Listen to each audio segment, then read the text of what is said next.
En una ciudad cualquiera, entre rutinas agotadoras y gastos que se esfuman sin dejar rastro, nació una historia tan cotidiana como reveladora. Una historia que no habla de cuánto ganas, sino de cómo decides, y de la relación invisible que muchos tienen con el dinero. Hoy te invito a entrar en la vida de una mujer común, donde descubrirás una enseñanza capaz de cambiar para siempre la forma en que miras tus compras, tus impulsos y tu verdadero control financiero. Antes de profundizar en esta historia, no olvides suscribirte al canal. Estaremos compartiendo muchas más, llenas de mensajes enriquecedores. Marina tiene 43 años y esa noche, sentada sola en el baño, entendió algo que le dolió más que cualquier número en la pantalla del banco. No estaba fallando por ganar poco, estaba fallando porque llevaba años viviendo en piloto automático, repitiendo hábitos que nunca se detuvo a cuestionar.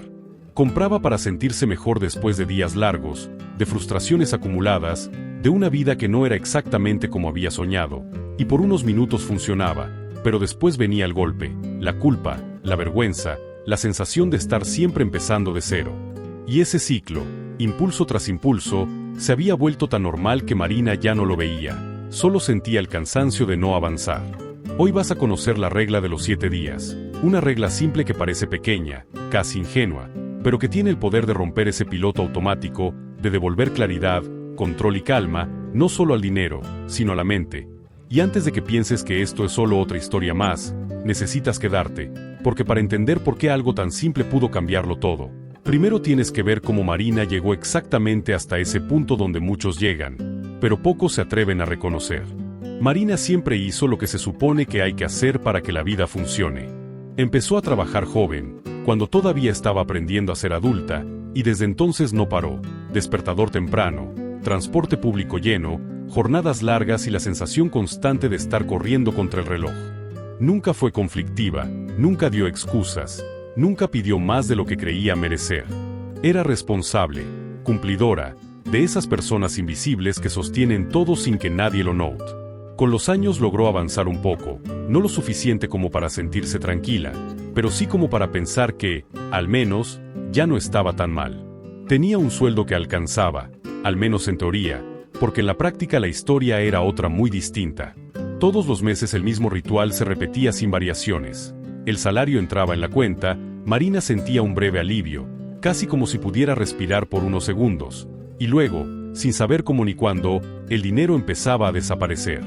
No de golpe, no en una gran compra que pudiera señalar, sino en pequeñas salidas constantes que se sumaban en silencio. Y cuando se daba cuenta, ya era tarde. Bastaban unos días para que apareciera esa presión en el pecho, esa pregunta que se hacía una y otra vez frente a la pantalla del banco: ¿cómo puede ser que otra vez no alcance? Marina no bebía, no fumaba, no salía a lugares caros, no llevaba una vida de excesos, y aún así vivía con la sensación permanente de estar al borde, como si siempre faltara algo para poder relajarse de verdad. Lo más desconcertante era que no sabía explicar qué estaba pasando. Cuando alguien le preguntaba en qué se le iba el dinero, ella respondía lo mismo de siempre: comida, cuentas, lo normal. Y lo decía convencida, porque realmente no veía nada fuera de lo común. Pero lo normal se había vuelto una trampa, una suma de decisiones pequeñas que nunca pasaban por la conciencia. Marina trabajaba, ganaba, gastaba y volvía a empezar sin detenerse a mirar el camino, como si su vida financiera se moviera sola, sin pedirle permiso. Y aunque no lo sabía todavía, ahí estaba el verdadero problema. No era cuánto ganaba, era que nunca estaba realmente presente cuando gastaba, atrapada en un ciclo silencioso que se repetía mes tras mes sin darle oportunidad de salir. Con el tiempo, Marina empezó a normalizar algo que en realidad estaba moldeando toda su vida sin que ella lo notara. Usaba las compras como una forma de anestesia emocional. No lo hacía de manera consciente, no se levantaba pensando voy a gastar para sentirme mejor. Pero cada vez que algo dolía por dentro, su mano encontraba el celular casi por reflejo. Un día pesado en el trabajo, una palabra fuera de lugar del jefe, una sensación de soledad al llegar a casa, y ahí estaba esa pequeña promesa de alivio inmediato: pedir comida, entrar a una tienda online, mirar productos solo por curiosidad.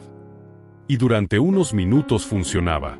Sentía emoción, distracción, la ilusión de estar dándose algo bueno después de tanto esfuerzo. El problema es que ese alivio duraba muy poco. Apenas cerraba la compra, algo cambiaba por dentro. La emoción se desinflaba y en su lugar aparecía una voz conocida, una voz dura, que le recordaba que no debía haber gastado, que no era el momento, que otra vez había fallado. Pero en lugar de detenerse ahí, Marina hacía lo único que sabía hacer para callar esa incomodidad: volvía a comprar. Así se formó un círculo perfecto y cruel, donde el gasto intentaba tapar la culpa, y la culpa empujaba a gastar de nuevo.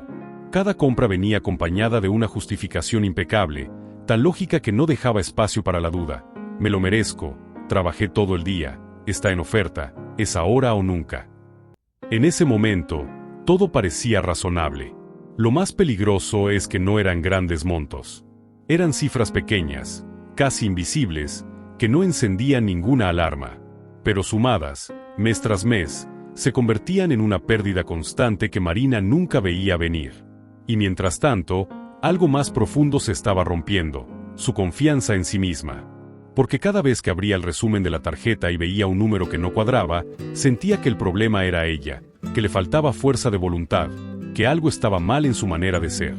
Marina no estaba comprando objetos, estaba comprando pausas emocionales, pequeños descansos de una vida que sentía pesada, sin darse cuenta de que cada uno de esos descansos le estaba costando tranquilidad, estabilidad y la sensación de control sobre su propia vida. El quiebre no llegó con una tragedia enorme ni con una crisis espectacular, llegó como llegan la mayoría de los colapsos reales: en silencio, en un día común, cuando el cuerpo ya no puede sostener lo que la mente viene negando desde hace años. Era una noche cualquiera, de esas que parecen iguales a todas, pero Marina llegó a casa con una sensación distinta, un cansancio más pesado, como si llevara algo atravesado en el pecho. Se sacó los zapatos, dejó la cartera en una silla y, casi por costumbre, abrió la aplicación del banco. No esperaba nada nuevo, solo confirmar lo que ya intuía. Y ahí estaba otra vez ese número que no cerraba, ese saldo que no explicaba todas las horas que había trabajado. Fue en ese momento cuando algo se rompió por dentro. Marina sintió que se le aflojaban las piernas y terminó sentada en el piso del baño, con la espalda apoyada en la pared fría, mirando un punto fijo sin verlo realmente. No era solo el dinero, era la acumulación de meses, de años, de promesas que se hacía a sí misma y no cumplía, de la sensación constante de estar esforzándose mucho para avanzar muy poco. El llanto salió sin permiso, primero contenido, después más fuerte, porque ya no tenía energía para sostener la imagen de que todo estaba más o menos bien. Ahí, sola, sin nadie a quien impresionar, dijo en voz baja lo que nunca se había atrevido a decir: perdí el control. Y lo que más la asustó no fue admitirlo, sino el pensamiento que vino después, casi como un susurro cruel: ¿y si esto siempre es así? ¿Y si trabajo toda mi vida y nunca llego a ningún lado? Esa idea se le clavó en el pecho con una mezcla de miedo y resignación, porque en ese instante Marina no veía salida, solo veía un futuro repetido, mes tras mes, con el mismo cansancio, la misma angustia y la misma sensación de estar atrapada en una rueda que no se detenía. Esa noche no fue solo un mal momento, fue el punto exacto donde dejó de poder fingir, donde la realidad la obligó a mirarse de frente, aunque todavía no supiera cómo iba a cambiarlo. A la mañana siguiente, Marina salió de casa con la misma ropa de siempre, el mismo camino de siempre y la misma sensación de cansancio acumulado, pero por dentro algo estaba distinto, como si la noche anterior hubiera dejado una grieta abierta. En la parada del bus, mientras esperaba bajo un cielo gris, se sentó a su lado una vecina a la que conocía desde hacía años, de esas personas que parecen tener la vida en orden sin esfuerzo. Marina nunca había hablado mucho con ella, pero ese día no tenía fuerzas para fingir. La vecina la miró apenas unos segundos y le dijo algo tan simple que desarmó todas las defensas: no dormiste bien, ¿verdad? No fue un juicio ni un consejo, fue una observación, y eso fue suficiente para que Marina sintiera un nudo en la garganta. Sin darse cuenta, empezó a hablar. Habló del cansancio, del dinero que nunca alcanzaba, de la angustia constante de llegar a fin de mes, y lo hizo sin adornos, como quien ya no tiene nada que ocultar.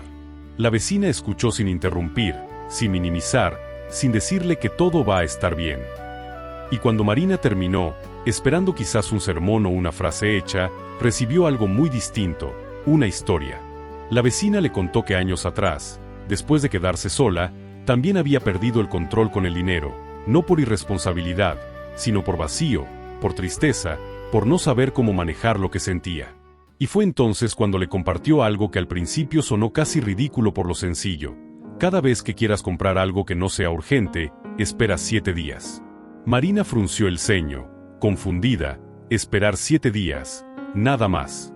No un curso, no una planilla, no una lista infinita de reglas, solo esperar. Anotar lo que quería comprar, cuánto costaba y volver a mirarlo después de una semana.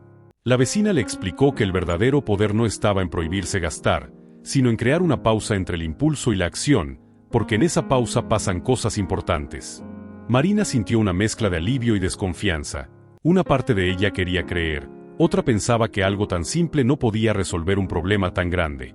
Pero estaba cansada, profundamente cansada, y cuando la vecina se levantó para subir al bus y le dijo prueba solo una semana, ¿qué tienes que perder? Marina supo que, por primera vez en mucho tiempo, tenía al menos algo nuevo que intentar. Marina no empezó la semana convencida de que algo iba a cambiar. Empezó cansada, escéptica y con esa sensación de voy a intentar esto porque ya no sé qué más hacer. Se prometió a sí misma que no iba a ser para siempre, solo 7 días, una prueba pequeña que no exigía esfuerzo heroico ni grandes sacrificios. El primer día transcurrió con normalidad, hasta que, casi sin darse cuenta, abrió el celular durante una pausa en el trabajo y apareció frente a ella una blusa en oferta, exactamente del estilo que siempre le gustaba. El impulso fue inmediato, automático, tan natural que ni siquiera pasó por la cabeza la idea de cuestionarlo. Su dedo ya estaba listo para tocar comprar cuando recordó la regla. Ese instante fue más difícil de lo que imaginaba. No porque la blusa fuera imprescindible, sino porque el impulso venía acompañado de una urgencia emocional. La sensación de que, si no compraba en ese momento, estaba perdiendo algo. Marina sintió irritación, incomodidad, casi enojo consigo misma, pero aún así se detuvo, respiró y abrió el bloc de notas. Escribió el nombre del producto, el precio y la fecha. Cerró el celular y se quedó unos segundos mirando al vacío, con una mezcla rara de frustración y orgullo. Frustración por no haberse dado lo que quería, orgullo por haber hecho algo distinto, algo que nunca hacía, esperar. Con el paso de los días, la lista empezó a crecer. Un maquillaje, un libro, un objeto para la casa, un accesorio que parecía imprescindible en el momento. Al tercer día, cuando revisó todo lo que había anotado, Marina sintió un golpe de realidad. Si hubiera comprado todo lo que quería en esos pocos días, habría gastado una suma importante sin siquiera darse cuenta. Y ahí apareció el primer gran descubrimiento. No quería comprar lo mismo todos los días. Quería comprar más en los días difíciles. Los días en que se sentía sola, cansada o frustrada, la lista crecía mucho más rápido. Por primera vez, Marina empezó a ver la conexión entre lo que sentía y lo que gastaba. Hubo otro detalle que no pudo ignorar. La mayoría de las cosas que había anotado no habían nacido de una necesidad real, sino de haberlas visto en una pantalla. No se despertaba pensando que necesitaba un objeto nuevo. Era el anuncio, la promoción, la imagen perfecta la que creaba el deseo. Eso la incomodó, porque significaba que durante años había estado reaccionando, no decidiendo. El quinto día, cuando volvió a mirar la blusa que tanto había querido al principio, algo curioso ocurrió. No sintió nada. La urgencia había desaparecido. La miró con calma, intentó recordar por qué la quería tanto y no encontró una respuesta clara. No la compró, y por primera vez no fue por falta de dinero, sino por falta de deseo. Ese momento marcó un antes y un después. Marina entendió algo fundamental. El impulso siempre grita fuerte al principio, pero si no se le obedece de inmediato, se va debilitando. Revisó el resto de la lista y empezó a tachar uno por uno los ítems, sintiendo una ligereza que no experimentaba desde hacía años. No se estaba castigando, no se estaba privando, estaba eligiendo. Y esa diferencia lo cambió todo. La regla de los 7 días no solo estaba cuidando su dinero, estaba enseñándole a escucharse, a entender sus patrones, y por primera vez, a tomar decisiones desde la calma y no desde la emoción. Un año después de haber aplicado por primera vez esa regla tan simple, Marina no se había convertido en una persona distinta por fuera, pero por dentro la transformación era evidente. Su vida no era perfecta ni había ocurrido un milagro financiero. Seguía trabajando en el mismo lugar, levantándose temprano y enfrentando los mismos desafíos cotidianos, pero algo fundamental había cambiado. Ya no vivía con esa ansiedad constante que la acompañaba todos los días. El dinero dejó de ser una fuente permanente de miedo y vergüenza, porque por primera vez sabía exactamente qué estaba pasando con él y, más importante aún, por qué tomaba cada decisión. Durante ese año, Marina logró pagar sus deudas poco a poco, sin castigos extremos ni promesas imposibles. Aprendió a ahorrar pequeñas cantidades, no como un sacrificio doloroso, sino como una forma de cuidarse a sí misma. Empezó a abrir el extracto bancario sin que el estómago se le cerrara, y esa sensación de tranquilidad fue algo que valoró más que cualquier objeto nuevo. Dormía mejor, pensaba con más claridad y ya no se despertaba en medio de la noche con miedo al futuro. No porque tuviera mucho dinero, sino porque había recuperado la sensación de control. Pero el cambio más grande no estaba en los números, estaba en su cabeza. Marina dejó de verse como alguien débil o incapaz. Entendió que durante años no le había faltado disciplina, le había faltado una pausa. Al aprender a esperar, descubrió que era capaz de decir que no, de postergar, de elegir con calma, y eso reconstruyó su autoestima paso a paso. Cada vez que decidía no comprar algo por impulso, reforzaba una idea poderosa: yo puedo confiar en mí. Un año después, Marina no se sentía rica, pero se sentía libre, libre del ciclo de comprar para aliviar, arrepentirse y volver a empezar. Y esa libertad, silenciosa pero profunda, fue el verdadero cambio que la acompañó desde entonces. Y ahora quiero hablarte a ti, sin rodeos, porque si en algún momento de esta historia sentiste un nudo en el pecho, si te reconociste en alguna de las decisiones de Marina, no es casualidad. Mucha gente vive exactamente así, trabajando duro, esforzándose, sintiendo que hace todo lo correcto y aún así cargando con una ansiedad silenciosa que nadie ve. Y lo primero que necesito que escuches es esto: el problema no eres tú. No eres débil, no eres irresponsable, no te falta carácter. Vivimos en un mundo diseñado para apurarnos, para empujarnos a decidir rápido, para convertir cada emoción en una oportunidad de compra. Nadie nos enseñó a frenar. Por eso hoy no te pido que cambies tu vida entera ni que tomes decisiones drásticas. No te pido que cortes la tarjeta, que hagas promesas imposibles o que nunca más vuelvas a comprar nada. Te pido algo mucho más simple y mucho más poderoso. Prueba una semana. Solo 7 días. Cada vez que sientas el impulso de comprar algo que no es esencial, anótalo y espera. Nada más. Deja que pase el tiempo, deja que la emoción se calme y vuelve a mirarlo después. Si aún lo quieres, cómpralo sin culpa, porque ahí ya no es impulso, es elección. Y si no lo quieres, habrás ganado algo mucho más valioso que ese objeto: tranquilidad. Si este mensaje te tocó, escríbelo en los comentarios. Escribe: voy a aplicar la regla de los 7 días. No para mí, para ti.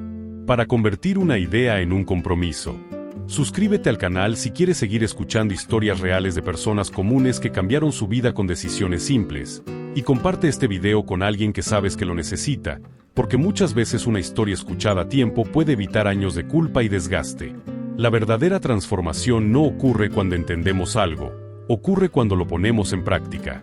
Y hoy, ahora mismo, puede ser el momento en que empieces a recuperar el control, no desde el castigo, sino desde la conciencia.